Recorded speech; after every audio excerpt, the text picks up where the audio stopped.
I was 5 years old, and I had an alcoholic for a father.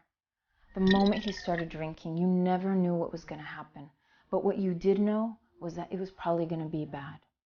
My mother had tried everything to help my dad, but nothing had worked. Because of it, the house was in constant turmoil. I remember constant yelling and fighting.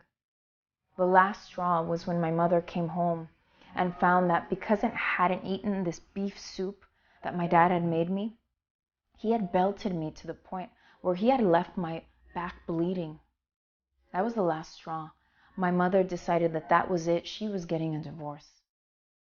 With all of this instability and with me being so fearful of my father, my situation was such where I would get to school and would just cry because I didn't want to be there. I couldn't cope with my life. I couldn't focus. I couldn't learn.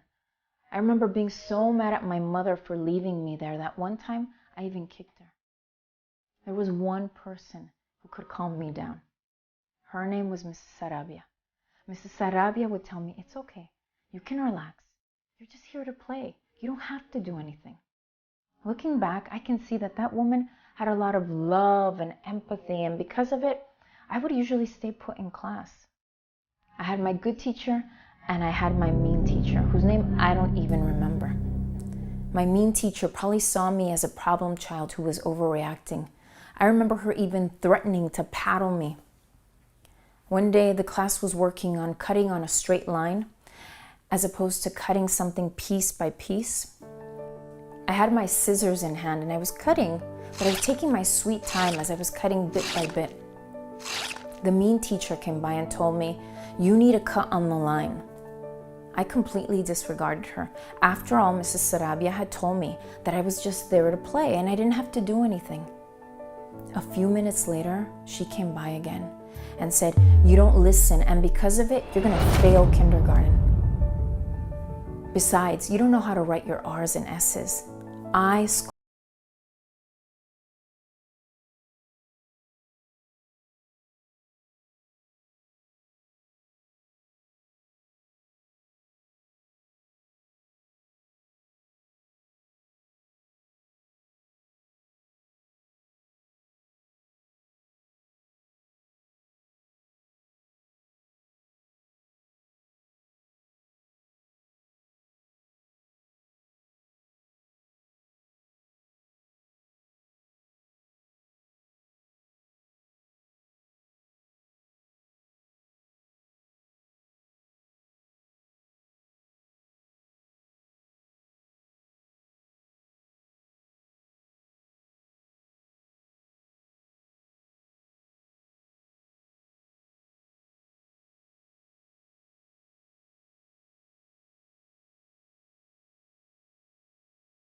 It holds you back from moving confidently into the future, from succeeding.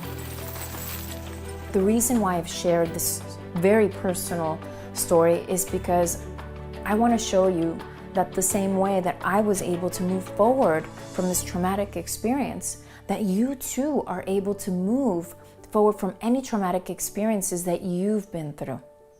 Change is what is natural and normal, and it makes total sense that you can retrain your mind to where you're able to think, feel, and behave the way you want to, so that you're able to experience life on your terms.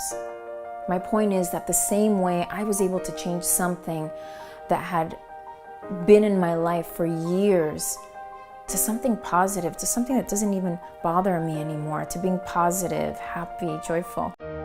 The same way I've changed, you can change for the better too.